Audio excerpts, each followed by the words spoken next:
Hello students, let's start with our next exercise 3.2. Now in this exercise we have to solve all the equation using substitution method.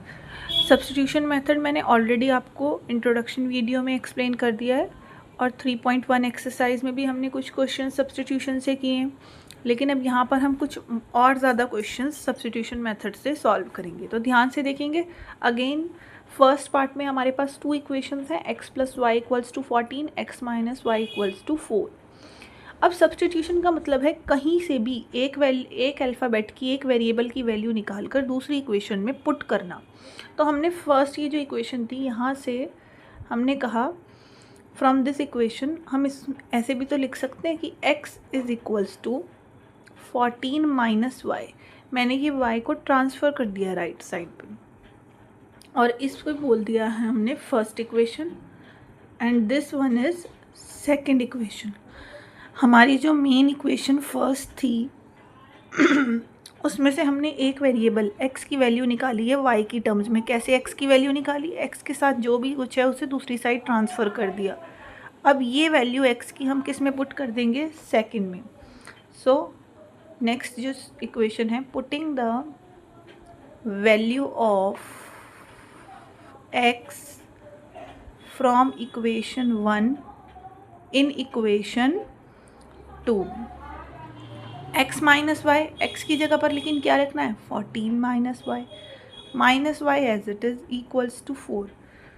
14 as it minus minus plus, तो minus के 2y हो गए, minus minus plus, तो y plus y 2y और greater number का sign है, दोनों ही equal है तो माइनस। नाउ प्लस के 14 when goes to other side तो माइनस 14, प्लस माइनस माइनस और ग्रेटर नंबर का साइन, माइनस से माइनस कैंसिल आउट, जो मल्टीप्लाई में है वो किस में चला जाएगा? डिवाइड में। तो y की वैल्यू क्या आ गई हमारे पास? 5। अब एक वेरिएबल की वैल्यू आते ही दूसरे में पुट कर देंगे, तो कोई भी इक्वेशन में पुट कर सकते हैं। हमने कहा फ्रॉम इक्वेशन 1 हमारे पास x की वैल्यू क्या थी? 14 माइनस वाई, तो हमने कहा 14 तो एज इट इज़ है और y अब हमें पता है कितना है? 5। तो हमारे पास वैल्यू कितनी आ जाएगी x की? 14 माइनस 5 विच इज़ 9।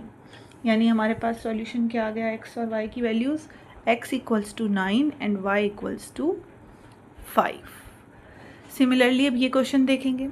अगेन किसी भी एक इक्वेशन से एक अल्फ़ाबेट की, फॉर एग्जांपल यहाँ से मैंने s की वैल्यू निकाल ली है, माइनस के t उधर जाएंगे तो प्लस के t, और इसे बोल दिया इक्वेशन 1। इस इक्वेशन में जिसमें डिनोमिनेटर में हमारे पास कुछ है, फ्रैक्शंस हैं, तो हम इसको किस में कन्वर्ट करेंगे? पहले एलसीएम। इसे इक्वेशन को स्टैंडर्ड फॉर्म में लाने के लिए हम पहले क्या करेंगे? इसका एलसीएम लेंगे। कैसे? 3 और 2 का एलसीएम 3 2 6 होता है। 3 के टेबल में 6 2 पे 2 इंटू एस 2s, 2 के टेबल में 6 3 पे 3 इंटू 3 3t। नाउ अब क्योंकि हमने एलसीएम ले लिया है तो अब हम ये डिवाइड वाले 6 को मल्टीप्लाई में उधर ले जाएंगे, तो 2s plus 3t equals to 36। अब हम इस इक्वेशन 2 में s की वैल्यू, सब्स्टिट्यूशन का क्या मतलब है कि एक वेरिएबल की वैल्यू दूसरी इक्वेशन में पुट करना। सो putting the value of s from first in equation 2, तो यहाँ से हमने s की वैल्यू उठाकर इस इक्वेशन से निकाल के किस में पुट करी है? सेकंड में। तो अब सेकंड में जहाँ पर भी s है 2 एज इट इज़। अब अगर कभी भी किसी वेरिएबल की जिसकी हम वैल्यू पुट कर रहे हैं उसके साथ कोई नंबर अटैच है तो हमेशा उसके आगे हमें क्या लगाना है? ब्रैकेट। और जनरली भी अगर हम ब्रैकेट लगाएंगे तो हम कभी भी मिस्टेक नहीं करेंगे। 2 एज इट इज़, s की प्लेस पर मैंने क्या लिख दिया? 3 प्लस t, प्लस के 3t as it is. Now bracket open करेंगे तो 2 into 3 6, 2 into t 2t, 2t 3t 5t हो गए टोटल, और प्लस के 6 उधर जाएंगे तो माइनस के t, तो 5t इक्वल्स टू 30। t के जो मल्टीप्लाई में है वो डिवाइड में चला जाएगा, 5 1 सा 5, 5 6 सा, तो t की वैल्यू आ गई अब 6।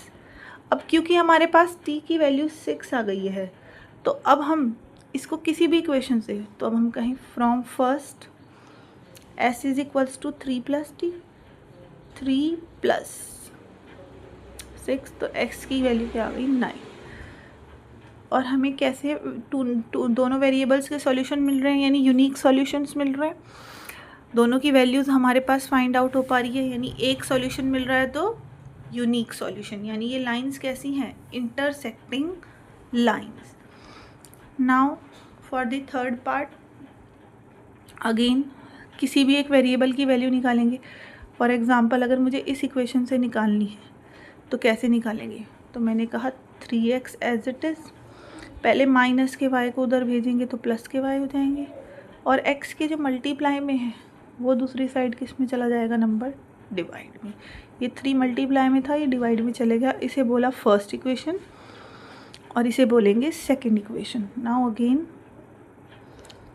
Putting the value of x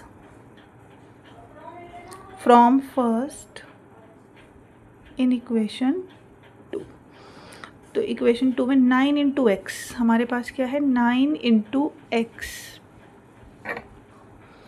so x की जगह पर 3 plus y upon 3 minus 3y equals to 9, 9 as it is, 3y as it is. x की प्लेस पर हमने क्या रखनी है, x की ये वैल्यू 3 प्लस वाई अपॉन 3। नाउ 3 1 ज़ा 3, 3 3 ज़ा 9, तो 3 bracket 3 plus y minus 3y equals to 9। 3 bracket के बाहर है, तो जब ब्रैकेट ओपन होगा तो दोनों से मल्टीप्लाई होगा, 3 3 ज़ा 9, 3 2y 3y। सेम चीज़ पॉजिटिव, सेम चीज़ negative, cancel out. Now variable ही यहाँ पर तो एलिमिनेट हो गया, वेरिएबल ही ख़त्म हो गया, यहाँ तो सिर्फ नंबर बचे है। लेफ़्ट साइड भी 9 आ रही है और राइट साइड भी क्या है 9, और ये बात ट्रू है कि 9 तो 9 के इक्वल होता है। तो अगर हमारे पास ऐसा हो कि वेरिएबल ही कम्प्लीटली कैंसिल आउट हो जाए, वैनिश हो जाए, पर अगर हमारे पास लेफ़्ट हैंड साइड और राइट हैंड साइड इक्वल आ रही है, जो कि कैसी स्टेटमेंट है, which is a true statement. अगर हमें कभी भी वेरिएबल एलिमिनेट हो जाने के बाद ट्रू स्टेटमेंट मिलती है, हेंस, तो इसका मतलब ये है it has, this equation has infinitely many solution, इनके इतने सारे सॉल्यूशन हैं कि हमें कोई एक सिंगल नहीं मिलेगा, बहुत सारे मिल सकते हैं। तो इसके कैसे सॉल्यूशन हो सकते हैं, इनफाइनाइटली मैनी सॉल्यूशन। और अगर यही स्टेटमेंट ट्रू की जगह फॉल्स आती तो it has no solution, it means there is no common point. अभी और एग्जांपल से और क्वेश्चन से देखेंगे। फॉर एग्जांपल फोर्थ पार्ट, अब यहाँ पर भी अगर हम थोड़ा सा इजी करना चाहते हैं तो हम क्या ले सकते हैं, एलसीएम। फॉर एग्जांपल अगर मैं यहाँ पर डेसिमल को देखकर एलिमिनेट करना चाहूँ तो हम इसे ऐसे लिख सकते हैं 2/10x 3/10y इक्वल्स टू 13/10। ठीक है, और अब क्योंकि दोनों साइड 10 है तो 10 एलसीएम, 2x प्लस 3y और 13/10। अब 10 से 10 कैंसिल आउट हो जाए तो हमने इसे कैसे लिख लिया, 2x plus 3y equals to 13। एक इक्वेशन ये हो गई हमारी।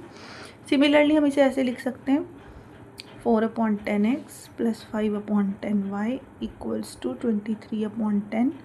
ऑन टेकिंग द एलसीएम आप कैंसिल आउट कर दोगे तो 5x प्लस 4y, जैसे इसमें कैंसिल आउट किया तो ये हो जाएगी हमारी सेकेंड इक्वेशन। अगेन फर्स्ट से वैल्यू निकालेंगे हम, कैसे निकालेंगे, तो हमने कहा हमें x की वैल्यू मान लो फाइंड करनी है, तो y वाली क्वांटिटी को उधर भेजेंगे। अब प्लस के नंबर को उधर भेज रहे हैं तो ये कैसा हो जाएगा, माइनस x के जो मल्टीप्लिकेशन में है वो किस में चला जाएगा, डिवाइड में। x के जो मल्टीप्लाई में वो नंबर हमेशा किस में जाता है, divide.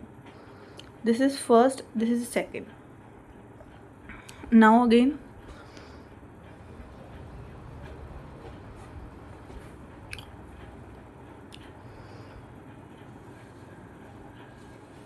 putting the value of x from first in equation 2। अब इस इक्वेशन 2 में x की जगह पर ये लिखना है, तो 4 into 13 minus 3y upon 2 plus 5y equals to 23। now 2 1 ज़ा 2, 2 2 ज़ा 4, so 2 bracket 13 minus 3y plus 5y equals to 23। अब ब्रैकेट ओपन करेंगे तो 13 2 ज़ा 26, 2 3 ज़ा 6। Now number goes to the other side and these variables plus minus minus and greater number का sign, plus minus minus, greater number का sign, minus cancel out minus. Now अब हमारे पास एक वेरिएबल की वैल्यू आ गई है, तो अब हम सेकंड किसी भी इक्वेशन में पुट कर सकते हैं, फर्स्ट में भी पुट कर सकते हैं, सेकंड में भी। तो हमने कहा फ्रॉम इक्वेशन 1 x की वैल्यू कैसे आएगी, 13 में से 3y को सब्ट्रैक्ट करके 2 से डिवाइड करेंगे। तो हमने कहा अब तो हमें 3y का मतलब पता है, y की प्लेस पर क्या रख सकते हैं 3, क्योंकि y की वैल्यू अब नोन है, ऑलरेडी फाइंड आउट कर लिए। 3 3 is 9। Now 13 minus 9 is 4/2, so x की वैल्यू क्या आ जाएगी हमारे पास 2। x की वैल्यू 2 कैसे आई, 2 1 2, 2 2 4। तो सॉल्यूशन क्या हो गया 2 and x equals to 2 and y equals to 3।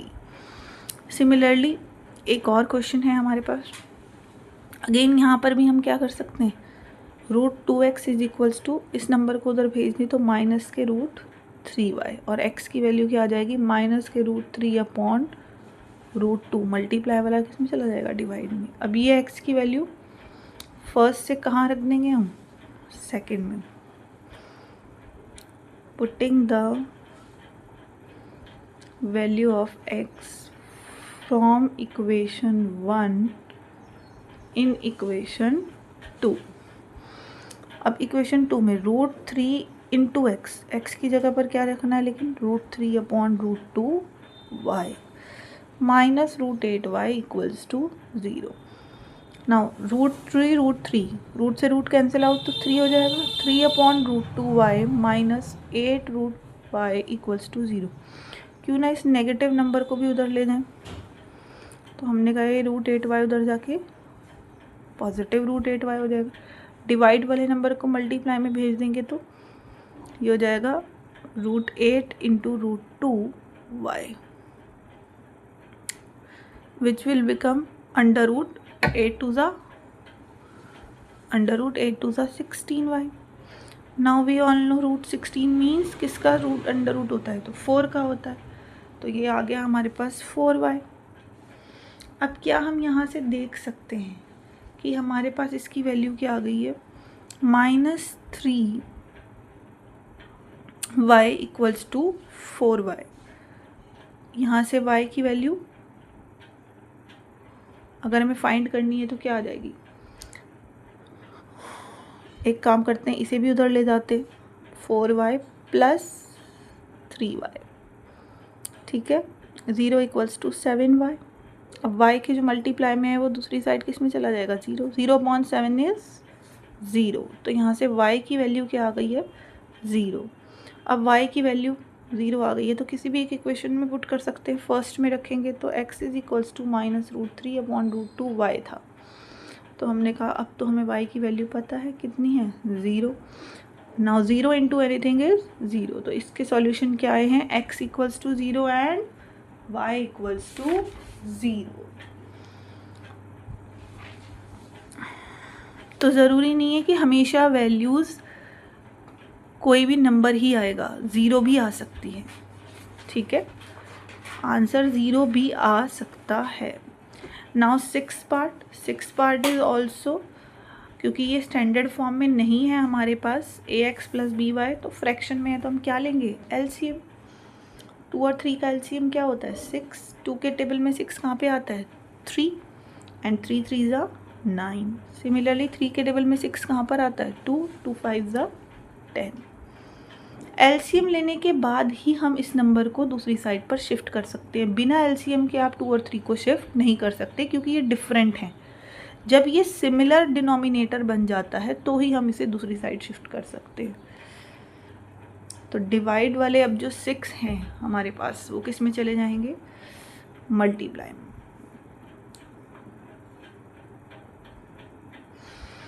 Similarly अब यहाँ पर भी क्योंकि डिनोमिनेटर डिफरेंट है, इसे सिमिलर बनाने के लिए एलसीएम लेंगे। 3 के टेबल में 6 2 पर और 2 के टेबल में 6 3 पे आता है। अब क्योंकि दोनों जगह डिनोमिनेटर सेम हो गए हैं, हमने एलसीएम ले लिया है, तो अब 6 से 6 कैंसिल आउट कर सकते हैं, या आप डिवाइड वाले को मल्टीप्लाई में ले जाएं और फिर कैंसिल आउट करें तो भी एक ही बात है। फॉर एग्जांपल आप ऐसे भी लिख सकते थे, जिन्हें ये नहीं समझ आता है कि 6 कैसे कैंसिल हुआ, तो डिवाइड वाला 6 उधर जाएगा मल्टीप्लाई में, अब 6 से 6 1 से 6 कैंसिल हो गया। Now this is one equation and this is second equation. पहले हम इस फर्स्ट इक्वेशन से x की वैल्यू जैसे हमेशा फाइंड करते हुए आए हैं, 13 माइनस 3y। अब x के जो मल्टीप्लाई में है वो किस में चला जाएगा, डिवाइड में। अब putting the value of x from first in second, putting the from equation 1 in equation 2।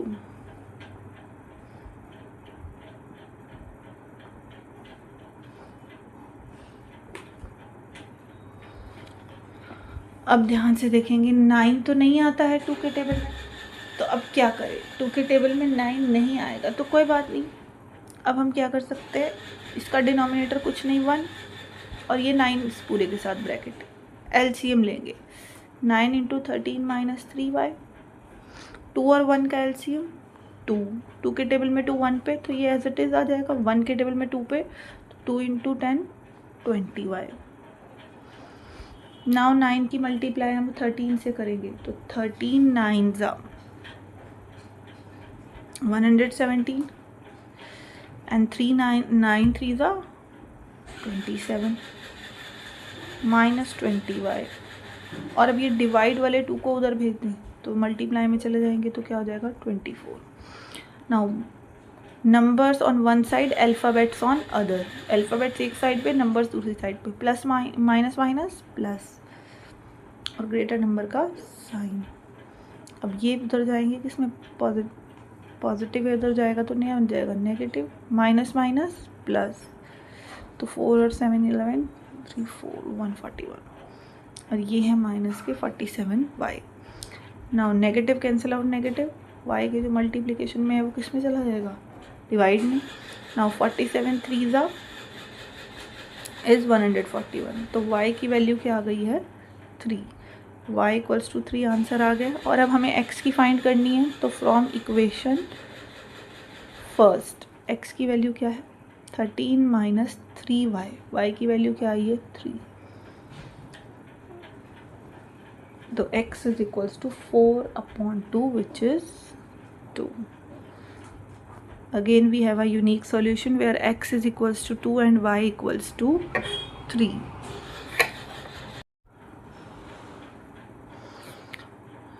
In this question, now question number 2, come to question number 2, 2x plus 3y equals to 11, 2x minus 4y equals to 24 and hence find the value of m for which y equals to mx plus 3. तो first part इस equation question का क्या है कि solve these two equation. अब हमें पता है कि अगर हम 2 इक्वेशंस को सॉल्व करेंगे तो 2 वेरिएबल्स यानी x और y की वैल्यू आ जाएगी। अब फाइंड हैंस मतलब पहले सॉल्व करेंगे और उसके बाद जो वैल्यू आएगी उसकी हेल्प से हमें किसकी वैल्यू फाइंड करनी है, m की। पहले हम इसे सॉल्व करके x और y की वैल्यू निकालते हैं, अपनी क्वेश्चंस का फर्स्ट पार्ट कंप्लीट करते हैं। तो कैसे करेंगे, हमेशा जैसे हमने किया है कि हमारे पास 2 इक्वेशंस हैं, तो पहले हम एक इक्वेशन से वेरिएबल की वैल्यू निकालते हैं और दूसरे में पुट करेंगे। तो हमने कहा 2x is equals to 11 minus 3y, यहाँ से x की वैल्यू आएगी 11 माइनस 3y अपॉन 2। पता है हमें कि पहले हमने एक वेरिएबल को दूसरी साइड ट्रांसफ़र किया, पॉजिटिव 3y था तो उधर जाके नेगेटिव 3y और मल्टीप्लाई वाला 2 किस में चला जाएगा, divide. This is second equation. Now putting the x की फाइंड करिए value, putting the value of x from equation 1 in equation 2, 1 से निकाल के किस में पुट करेंगे, 2 में। अब 2 इक्वेशन क्या है, 2 इंटू एक्स, तो x की जगह पर क्या रखेंगे वो 11 minus 3y upon 2 minus 4y equals to minus 24। Now 2 1 ज़ा 2, 2 1 ज़ा 11 minus 3y minus 4y equals to minus 24. Now 11 as it is, minus minus plus और ग्रेटर नंबर का साइन. प्लस के 11 when goes to other side will become minus 11. Now minus minus plus और greater number का sign. Negative से negative cancel out.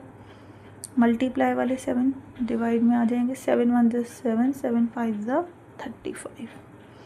तो y की value 5 आ गई है. अब एक वेरिएबल की आ गई है तो किसी भी एक इक्वेशन में पुट कर सकते हैं. तो हमने कहा फ्रॉम इक्वेशन 1 हमारे पास ऑलरेडी x के बारे में क्या था कि वो 11 माइनस 3y/2 है. 11 as it is minus 3 as it is 3 into y. अब तो y की वैल्यू पता है क्या है, 5.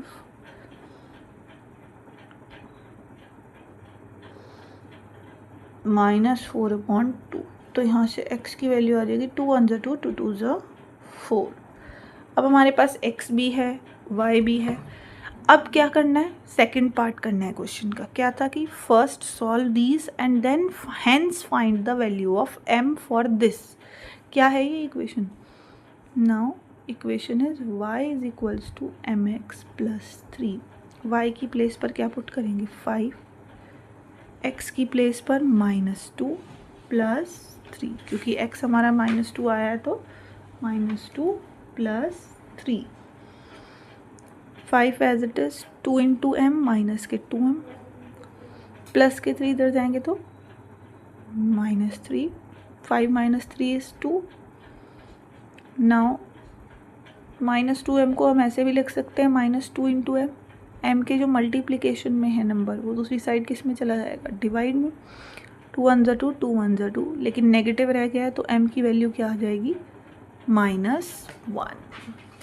सिंपल है. पहले सॉल्व करना है, चाहे आप सब्स्टिट्यूशन से करें, एलिमिनेशन से करें, किसी भी मेथड से करें. और उसके बाद आप क्या करेंगे, बस x और y की वैल्यू हम गिवन इक्वेशन में पुट कर देंगे.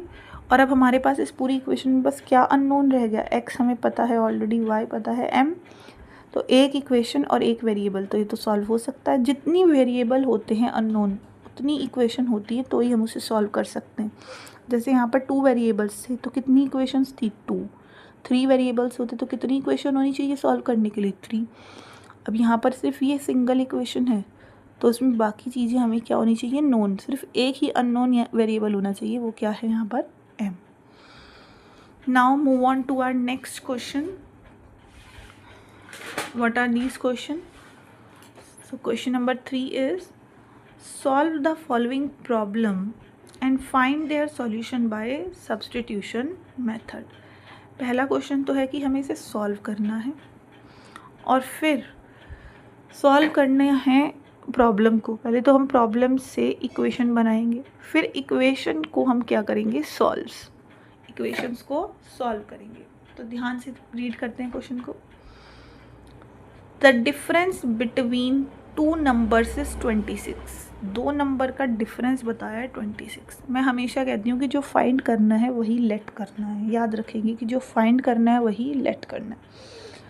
अब अगर 2 नंबर का डिफरेंस 26 है तो ऑब्वियसली बड़े नंबर में से छोटे नंबर को, ग्रेटर नंबर में से स्मॉलर को माइनस किया होगा तभी डिफरेंस आया होगा 26. तो मैं ऐसे कह सकती हूँ कि ग्रेटर माइनस स्मॉलर ही 26 आया होगा, क्योंकि स्मॉलर में से ग्रेटर माइनस तो नहीं करेंगे. डिफरेंस हमेशा जनरली क्या होता है, ग्रेटर में से स्मॉलर का डिफरेंस होगा तभी पॉजिटिव नंबर आएगा. क्योंकि अगर ये नेगेटिव आता तो स्मॉलर में से ग्रेटर माइनस होता. Now 1 number is 3 times the other. एक नंबर दूसरे का 3 टाइम है. पहली बात तो एक ग्रेटर नंबर है और एक स्मॉलर नंबर है, तो हम यही लेट करते हैं. Let the larger number be x and the smaller number be y. Now according to question, difference वाली इक्वेशन तो भी बाद में बनाएंगे, ये बना भी सकते हैं. डिफरेंस बिटवीन 2 नंबर्स, तो ग्रेटर में से स्मॉलर को माइनस, लार्जर में से स्मॉलर को माइनस किया 26. एक इक्वेशन तो ये हो गई. अब दूसरी इक्वेशन क्या है, 1 number is 3 times the other. एक नंबर दूसरे का 3 गुना है. अब मुझे आप ये सोच कर बताओ क्या स्मॉलर नंबर कभी किसी ग्रेटर नंबर का 3 टाइम्स हो सकता है? अगर वो स्मॉलर है तो वो ग्रेटर का 3 टाइम्स तो कभी भी पॉसिबल नहीं हो सकता। फॉर एग्ज़ाम्पल अगर मैं कहूँ 5, तो वो क्या 3 टाइम्स ऑफ 5 से ग्रेटर नंबर 6 ले लेते हैं, 18 के इक्वल हो सकता है? नहीं। तो कभी भी स्मॉलर नंबर ग्रेटर का 3, 2 या 5 टाइम्स नहीं हो सकता। हमेशा ग्रेटर नंबर ही स्मॉलर का 2 टाइम्स, 3 टाइम्स, 4, 5 टाइम्स, कितना भी टाइम्स होगा। तो यहाँ पर जो ये बोला है कि one number is 3 times the other, तो यानी ग्रेटर वाला जो नंबर है यानी जो x है वो स्मॉलर का कितना है? 3 टाइम। अब ये तो हमारे पास ऑलरेडी x की वैल्यू आ गई 3y। क्या करेंगे? इसे सेकंड इक्वेशन में क्या कर देंगे? सब्स्टिट्यूट, क्योंकि हमारे पास ऑलरेडी x की वैल्यू पता है। क्या पता है? कि x is equals to 3y। Putting the value of x from equation 1 in equation 2। हमने कहा हम 2 में x की वैल्यू पुट कर रहे हैं। क्या पुट कर रहे हैं x की प्लेस पर? 3y minus y as it is और 26 भी एज इट इज़। 3y में से y तो 2y equals to 26, y equals to 26/2, y is equals to 13। अब किसी भी एक इक्वेशन में हम वैल्यू पुट कर सकते हैं in any equation. Now from equation 1 x is equals to 3y। x कितना है? 3 टाइम्स ऑफ y, यानी कितना है? 39। हैंस द नंबर्स आर, हमें क्या करने थे? फाइंड, वो नंबर्स की बात करनी थी, वही फाइंड करने थे। Hence the required numbers are, वो दो नंबर्स क्या है जिनका डिफरेंस 26 है? 39 एंड 13। अब आप कर लो, 39 में से 13 माइनस करोगे तो 26। और दूसरी बात क्या थी? कि one number is 3 times the other, this greater number is 3 times of other. Both the things are satisfied. Now move to our question number 2। Similar to this question, बिल्कुल इसी के जैसा है। The larger of two supplementary angle exceeds the smaller by 18 degrees। अब पहले तो हमें supplementary का मतलब पता होना चाहिए कि what do you mean by supplementary angles. तो सप्लीमेंट्री एंगल्स ऐसे एंगल्स होते हैं जिनका सम हमेशा कितना होता है? 180 डिग्री। सप्लीमेंट्री एंगल्स ऐसे एंगल्स जिनका सम कितना होता है? सम इज ऑलवेज 180 डिग्री। ऐसे 2 एंगल्स हैं ए और बी जिनका सम कितना होगा? 180 डिग्री। ये कहने का मतलब होता है सप्लीमेंट्री। अब उन्होंने ऑलरेडी कह दिया है कि लार्जर एंड स्मॉलर, ये 2 वर्ड्स यूज़ करें कि एक एंगल लार्जर है और दूसरा स्मॉलर। तो हम भी यही लेट कर लेते हैं। Let the larger angle be x degree and the smaller angle be y degree. Now according to question हमें पता है कि अगर ये दोनों एंगल्स कैसे हैं? सप्लीमेंट्री, तो ऑब्वियसली इनका सम कितना होगा? 180 डिग्री। पर एक और कंडीशन दी है। क्या क्या कंडीशन दी है? The larger exceeds the smaller by 18 degree. जो लार्जर है वो एक्सीड का मतलब होता है मोर देन। एक्सीड का मतलब याद रखेंगे क्या होता है? More than. मोर देन यानी कितना ज़्यादा है स्मॉलर से? 18। अभी मैंने आपको कहा कि स्मॉलर कभी भी ग्रेटर का 2 टाइम्स, 3 टाइम्स या उससे बड़ा नहीं हो सकता। हमेशा ग्रेटर वाला एंगल ही स्मॉलर एंगल से बड़ा हो सकता है। तो इसने कहा जब वर्ड ग्रेटर आ रहा है तो ऑब्वियसली यही बड़ा होगा। तो हमने कहा लार्जर, स्टेटमेंट से पढ़ते हैं, the larger of the 2 supplementary angle, दोनों एंगल्स में से जो लार्जर वाला है वो एक्सीड करता है स्मॉलर को बाय 18 डिग्री। यानी वो स्मॉलर से कितना ज़्यादा है, कितना मोर देन है स्मॉलर से? 18। तो ये है हमारी सेकंड इक्वेशन। अब यहाँ से हमारे पास ऑलरेडी x की वैल्यू है। Putting the value of x from equation 1 in equation 2। 1 से उठा के इस x को 2 में पुट कर दिया है। x की जगह पर अब क्या लिखेंगे? y प्लस 18 और plus y as it is. Now y plus y 2y plus के 18 when goes to other side will become -18 and 180 minus 18 is equals to 162। y के जो मल्टीप्लाई में वो किस में चला जाएगा, डिवाइड में। 2 1 ज़ा 2, 2 8 ज़ा 16, 2 1 ज़ा 2, तो y की वैल्यू क्या आ गई, 81 डिग्री। अब हम किसी भी इक्वेशन में, फॉर एग्जांपल इस बार हम 2 में पुट कर लेते हैं, किसी से भी निकाल सकते हैं from equation 2, x plus y कितना होना चाहिए था, 180 डिग्री, पर हमें पता है y की वैल्यू क्या है, 81, तो हम यहाँ से x की वैल्यू क्या निकाल सकते हैं, प्लस के 81 goes to other side it will become -81 which is equals to 99। अब दोनों एंगल्स का सप्लीमेंट्री का मतलब ऐसे एंगल जिनका सम 180 होता है, चेक करें क्या इनका सम 180 है, यस। क्या ये इससे 18 ज़्यादा है, yes. Hence the required angles are 99 degree and 81 degree. This is the answer. Now similarly in all these question हमें करना कैसे है, सब्स्टिट्यूशन से, जैसे हमने पहले किया है। सिंपल है, बस इक्वेशन बनानी है और सब्स्टिट्यूशन मेथड यूज़ करना है। किसी भी एक वेरिएबल की वैल्यू, ज़रूरी नहीं है कि हमेशा x ही निकालेंगे, हम y भी निकाल सकते हैं। जैसे कि यहाँ पर देखेंगे, बस हमें ये पता होना चाहिए कि लेट किसे करना है, जिसे फाइंड करना होता है उसी को लेट करना होता है। अब जैसे यहाँ देखेंगे, the coach of a cricket team buys 3 bat and 6 ball. एक कोच है क्रिकेट टीम के, उन्होंने क्या ख़रीदा है, 7 बैट लिए हैं और 6 बॉल लिए हैं, और कितने पैसे दिए हैं उसके, 3800। Similarly she buys 3 bat. Now she buys मतलब लेडी कोच है, अब उन्होंने क्या लिए हैं, 3 बैट लिए हैं, 5 बॉल्स लिए हैं, तो उसके लिए कितने पैसे दिए हैं, 1750।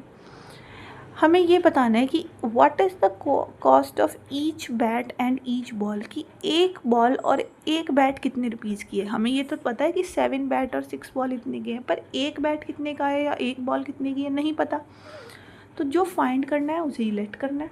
अभी सिखाया मैंने आपको कि जो चीज़ फाइंड करनी है उसे ही लेट करना है। Let the cost of each bat, यानी एक बैट की कॉस्ट कितनी मान ली हमने, ₹X, and the cost of each ball, एक बॉल की रुपीज़ की क्या मान ली हमने, कॉस्ट Y। अब एक बात बताओ, अगर एक बैट यानी 1 बैट X रुपीज़ का आता है, 1 बैट X रुपीज़ का आता है, तो 7 बैट कितने के आएंगे, 7X रुपीज़ के।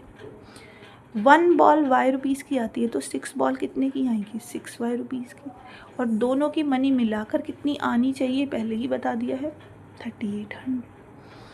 Similarly for the second equation, 3 bat and 5 ball, एक बैट X रुपीज़ का है, 3 बैट 3X के, एक बॉल Y की है, तो 5 बॉल्स 5Y, और इनका एक्सपेंस टोटल कितना आएगा, 10।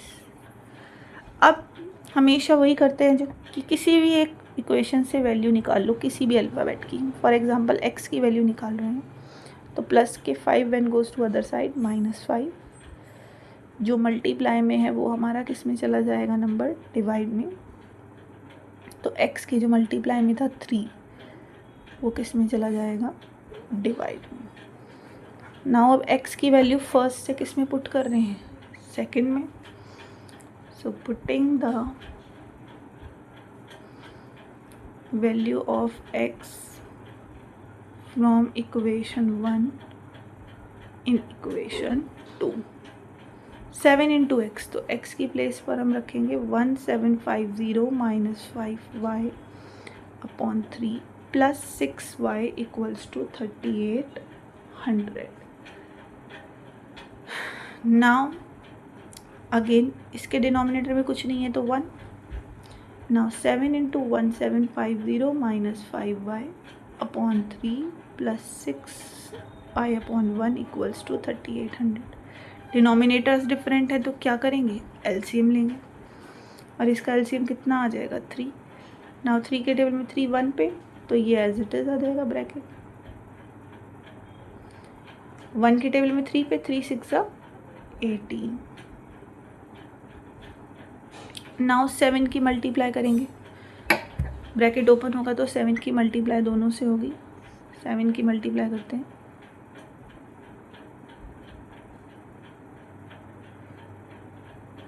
तो ये आ जाएगा हमारे पास 12250, 7 5 35 प्लस 18।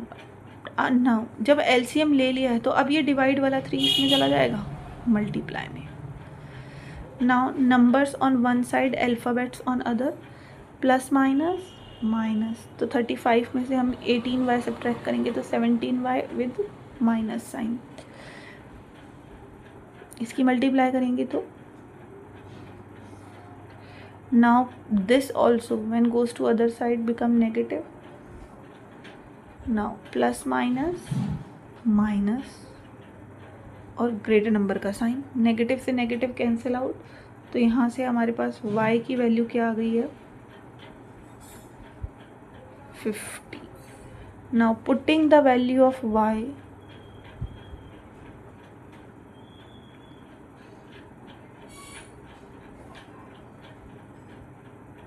इन एनी इक्वेशन, तो हमने कहा फर्स्ट में ही पुट कर देते हैं, फर्स्ट में, तो x is equals to 1750 minus 5y, 5y यानी 5 इंटू 50,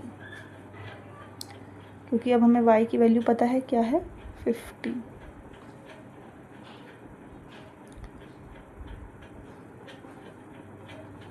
ये माइनस करेंगे तो 1500 अपॉन 3, 3 1 3 3 5, तो x की वैल्यू क्या आ जाएगी 500। It means the cost of, वैसे भी हमें पता होना चाहिए कि x हमने किसे माना था बैट को, तो बैट कितने का है 500 rupees and cost of ball is therefore cost of each bat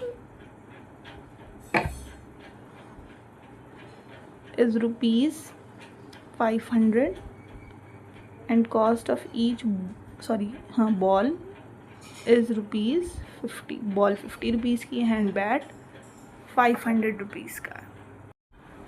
now in fourth question, first of all we will read the question. The taxi charges in a city consist of a fixed charge together with the charge for the kilometre covered. For a distance of 10 km, the charge paid is ₹105, and for a journey of 15 km, the charge paid is ₹155. What are the fixed charges and the charge per kilometer? पहली बात तो जो find करना है वही late करना है। ये लाइन आप बिल्कुल अपने माइंड में पेस्ट कर लो कि जो फाइंड करना है वही लेट करना है। अब पहले इस क्वेश्चन को समझेंगे। The taxi charge in a city, एक सिटी में जो टैक्सी का चार्ज है वो दो तरह से लिया जाता है। एक तो फिक्स चार्ज है जो लिया जाएगा, टुगेदर मतलब उसी के साथ एक और चार्ज लिया जाता है कि आपने कितना डिस्टेंस कवर किया है।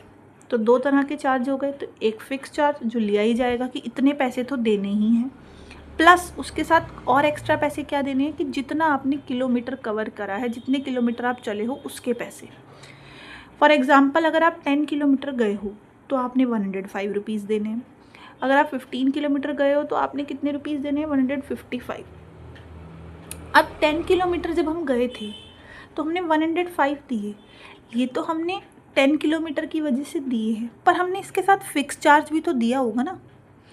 बेसिकली कहने का मतलब क्या है, ध्यान से देखिए, दो तरह के चार्ज है। फॉर एग्ज़ाम्पल मैं इस पॉइंट ए से बी जा रही, तो ए से बी जाने के लिए ये कितना डिस्टेंस है 10 किलोमीटर।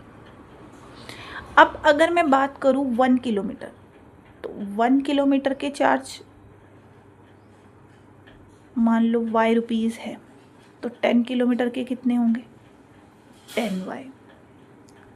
ठीक है, 1 किलोमीटर के अगर y रुपीज़ हैं तो 10 किलोमीटर के कितने होंगे 10y। अब ये 10y तो किलोमीटर के हो गए कि 1 किलोमीटर के y रुपीज़, तो 10 किलोमीटर के 10y। लेकिन इस किलोमीटर जितना ट्रैवल किया है इसके चार्ज के साथ साथ मुझे एक और चार्ज देना है जिसे मैं क्या बोल रही हूँ फिक्स चार्ज, कि ये पैसे तो मुझे देने ही है। इस सिटी में मैंने टैक्सी हायर करी है तो बस ये टैक्सी का चार्ज है, वो कितना है x। और इन दोनों चार्जेस को मिलाकर मेरे टोटल कैसे कितनी मनी लग रही है 105। ₹5। ये कैसा चार्ज है? फिक्स चार्ज, मुझे देना ही देना है क्योंकि मैंने टैक्सी को हायर किया। और हर किलोमीटर के अकॉर्डिंग कितना रुपीज़ है हमारा चार्ज पर किलोमीटर, यानी 1 किलोमीटर का कितना मान लिया? Y। तो चार्ज ऑफ किलोमीटर्स वो इस केस में कितना होगा? 10Y। क्यों? ध्यान से देखेंगे, अगर मैं कह रही हूँ लेट द फिक्स चार्ज कि ये तो मुझे पैसे देने ही देने हैं क्योंकि मैंने टैक्सी को बुला लिया, तो मुझे इतने पैसे तो देने ही देने पड़ेंगे। कितने रुपीज़? X। अब मैं उस टैक्सी में बैठ चुकी हूँ तो मुझे इस बात के X रुपीज़ तो देने ही देने हैं।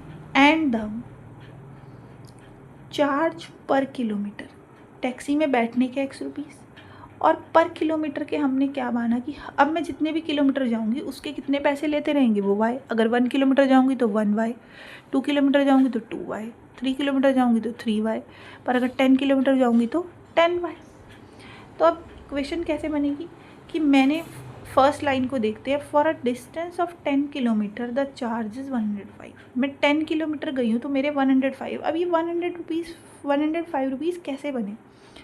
मैंने टैक्सी ली, मैं टैक्सी में बैठी तो मुझे कितने रुपीज़ देने हैं? X तो मुझे देने ही है, प्लस मुझे उसके साथ कितने रुपीज़ देने हैं? जितना किलोमीटर मैं चली। कितना किलोमीटर चली हूँ? 10।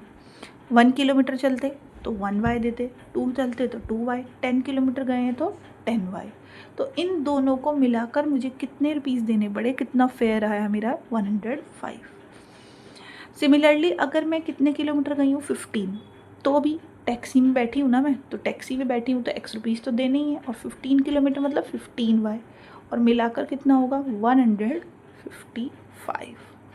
2 इक्वेशंस हैं, 2 वेरिएबल्स हैं तो सॉल्व हो सकती हैं। यहाँ से X की वैल्यू निकालेंगे तो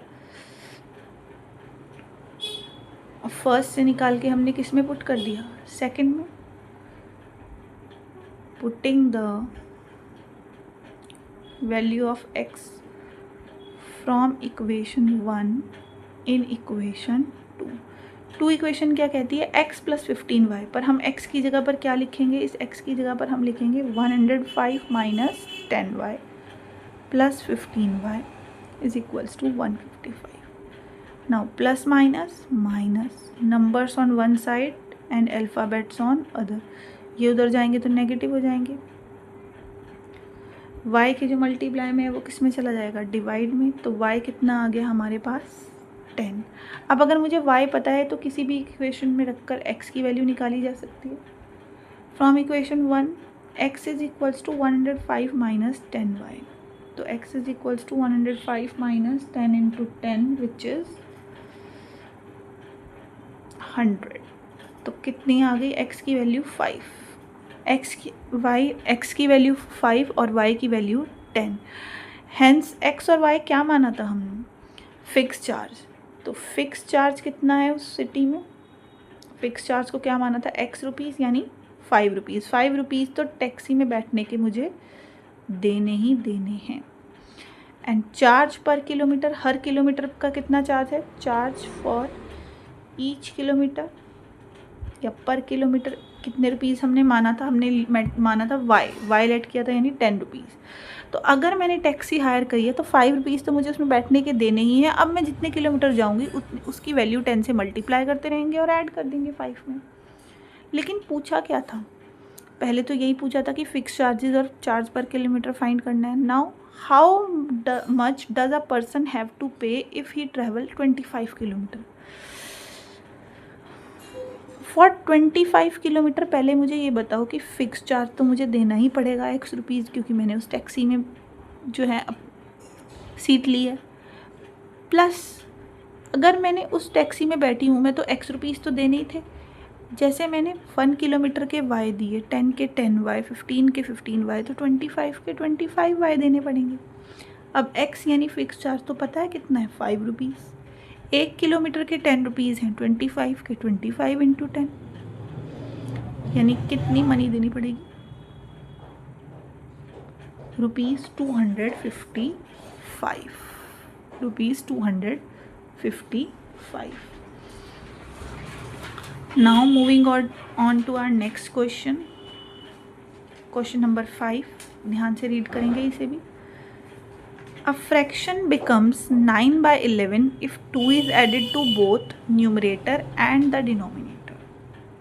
And if 3 is added to both numerator and denominator, it becomes 5/6. Find the fraction. पहले मुझे ये बताओ कि फ्रैक्शन किस चीज़ से बनता है. फ्रैक्शन दो चीज़ों से बनता है, न्यूमरेटर एंड डिनोमिनेटर. फ्रैक्शन किसे कहते हैं? Numerator upon denominator. तो यानी फ्रैक्शन फाइंड करने का मतलब न्यूमरेटर फाइंड करना और डिनोमिनेटर फाइंड करना. तो जो चीज़ फाइंड करनी है उसी को लेट करते हैं. तो हमने कहा हमें कुछ नहीं पता, पर हमें ये पता है कि जो चीज़ फाइंड करनी है वही लेट करनी है. Let the numerator be x and the denominator of the fraction be y. हमें कुछ नहीं पता, पर ये पता है कि न्यूमरेटर एक्स और डिनोमिनेटर वाई. अब हमने कहा अगर न्यूमरेटर एक्स है डिनोमिनेटर वाई है, तो इसका मतलब फ्रैक्शन क्या होगा? फ्रैक्शन तो होता है न्यूमरेटर अपॉन डिनोमिनेटर, यानी एक्स अपॉन वाई.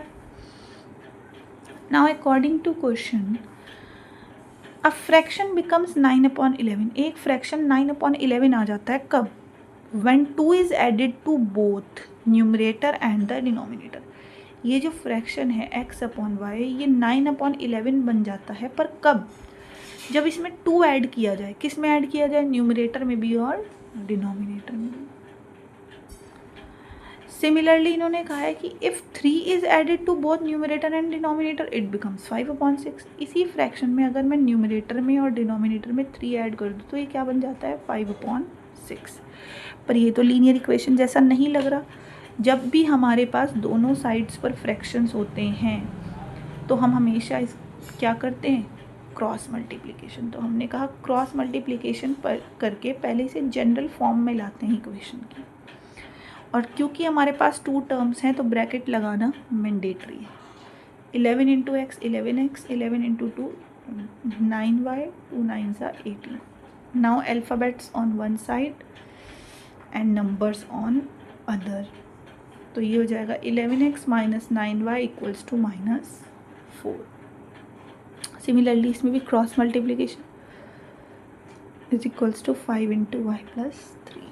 तो 6x plus 18 is equals to 5y plus 15. Alphabets on one side, numbers on other. अब किसी भी एक इक्वेशन से हम फाइंड कर सकते हैं वैल्यू को. तो हमने कहा यहीं से x की वैल्यू निकाल लेते हैं. क्या आ जाएगी?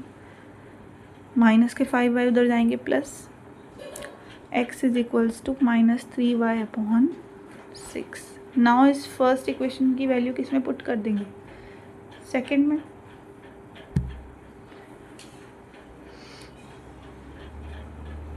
Putting the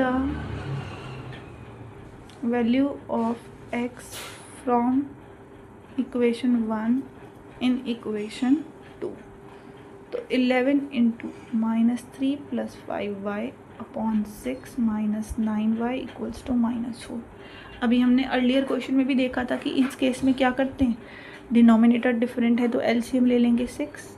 11 into -3 plus 5y minus 9y equals to -4. Now LCM already ले लिया है तो डिवाइड वाला नंबर चला जाएगा मल्टीप्लाई में, और ये ब्रैकेट ओपन करेंगे तो 11 3 33, 11 5 55 माइनस 9y एंड 6 4 क्योंकि ये डिवाइड वाला मल्टीप्लाई में जाएगा तो 6 4 24. Now numbers on one side, alphabets on other, plus minus minus. तो 55 में से अगर हम 9 को सब्ट्रैक्ट करेंगे तो ये क्या आ जाएगा? माइनस के 46y, और ये माइनस के 33 इधर जाएंगे तो ये हो जाएंगे प्लस के हमारे पास 33. तो यहाँ से 46y is equals two plus minus minus. तो ये कितना आ जाएगा हमारे पास? 23 एंड 31 9 आ जाएगा.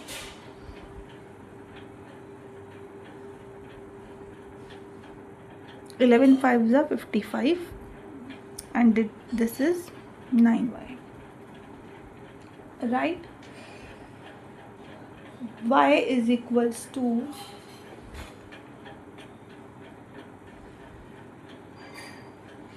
एलसीएम ने लिया 1 6 6 6 9 54, एलसीएम में यहाँ 54 आएगा, तो ये हो जाएगा 54. So it will become 55 minus 54 y. So y की वैल्यू कितनी आ गई? 9. अब वाई 9 आते ही हम किसी भी एक इक्वेशन में रख सकते हैं. तो from equation 1 x is equals to -3 plus 5y यानी 5 इंटू 9/6. ऐसे x इज इक्वल्स टू -3, 5 9 ज़ा 45/6. ये हो जाएगा 42/6, 6 1 ज़ा 6, 6 7 ज़ा, तो x की वैल्यू क्या आ जाएगी? 7. हैंस हमें तो फ्रैक्शन फाइंड करना था. Hence fraction is equals to, हमें न्यूमरेटर और डिनोमिनेटर थोड़ी बताने थे, हमें तो फ्रैक्शन बताना था. हमें बताना है, लेकिन फ्रैक्शन न्यूमरेटर अपॉन डिनोमिनेटर होता है x अपॉन वाई, और x क्या आया है? 7, और y क्या आया है हमारे पास? 9. So fraction is equals to 7/9 answer.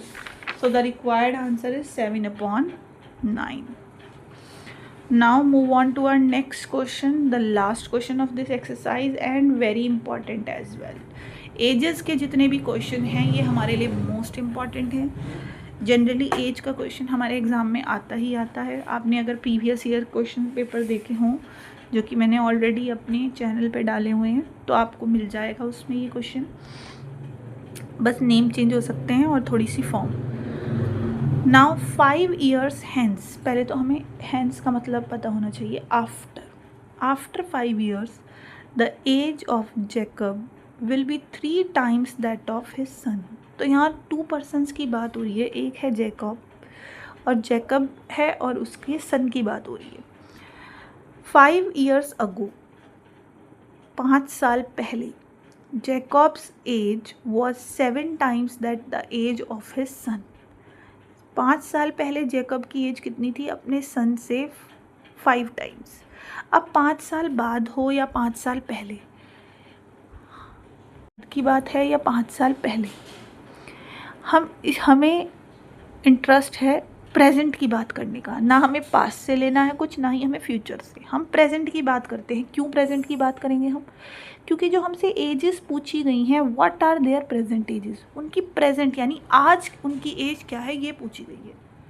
तो जब हमारे पास 2 persons हैं, तो हम उनकी आज की एज, जो चीज़ जो फाइंड करना है वही लेट करना है.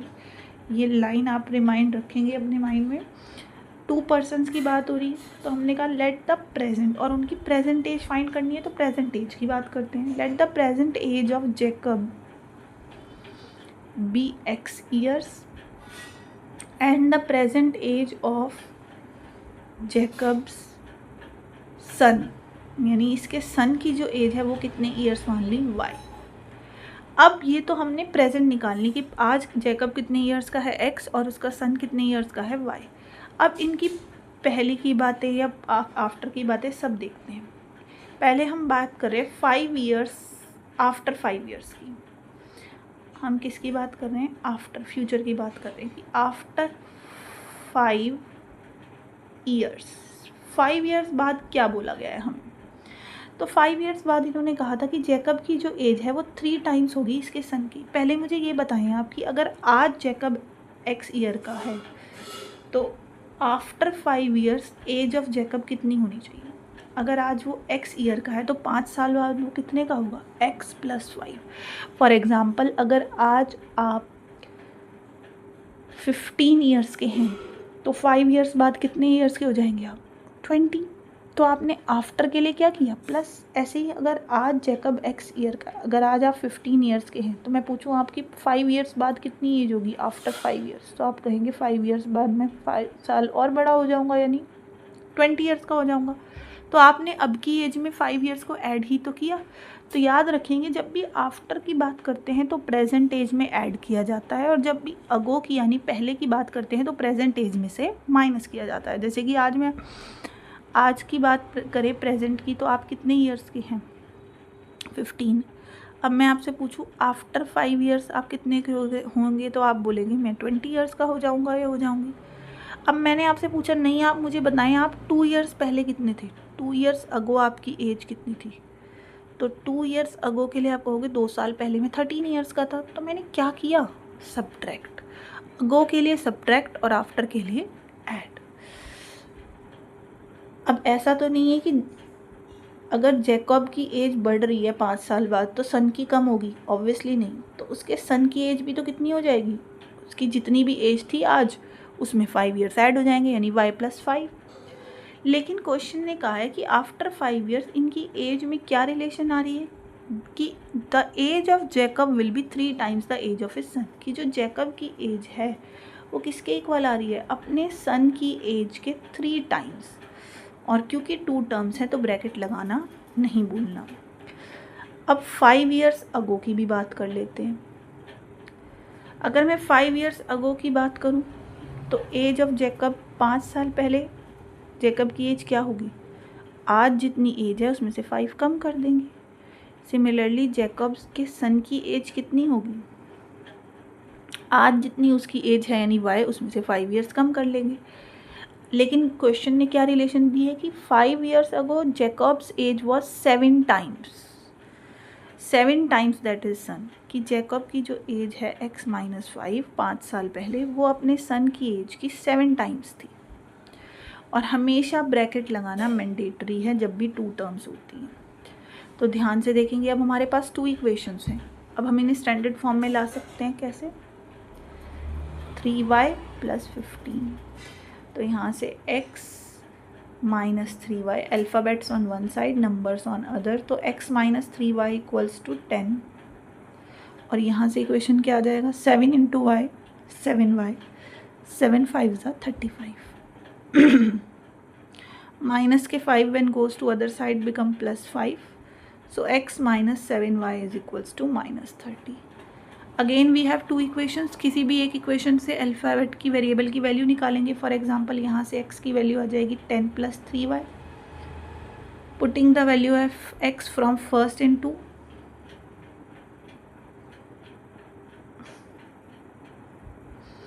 From equation 1 in equation 2। तो x की जगह पर क्या लिखेंगे, x की जगह पर लिख सकते हैं 10 + 3y, और इस x की जगह पर तो हमने लिख दिया 10 + 3y, माइनस के 7y as it is. Now numbers on one side, alphabet on the other, plus minus and greater number का साइन, 7 - 3y 4y, और ग्रेटर कौन है 7, तो 7 का साइन लगेगा नेगेटिव, प्लस के 10 माइनस के 10, minus plus and greater number का sign, negative cancel out negative, multiply वाला नंबर डिवाइड में चला जाएगा, यानी y की वैल्यू कितनी आ गई, 10 ईयर्स। अब y आ गया तो हम किसी भी इक्वेशन से x निकाल सकते हैं। So from equation 1 x = 10 + 3y, 10 + 3 × y की वैल्यू क्या है 10, 10 + 30 यानी x की वैल्यू कितनी आ गई 40। हैंस x किसे माना था, जैकब की एज को, तो वो कितने आ गए 40 ईयर्स, और सन की एज कितनी है 10 ईयर्स। तो hence the present age of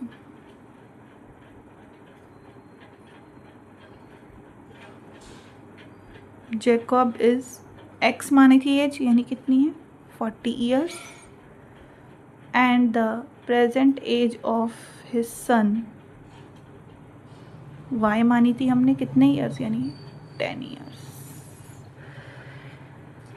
So we have completed this exercise. So now you can practice it.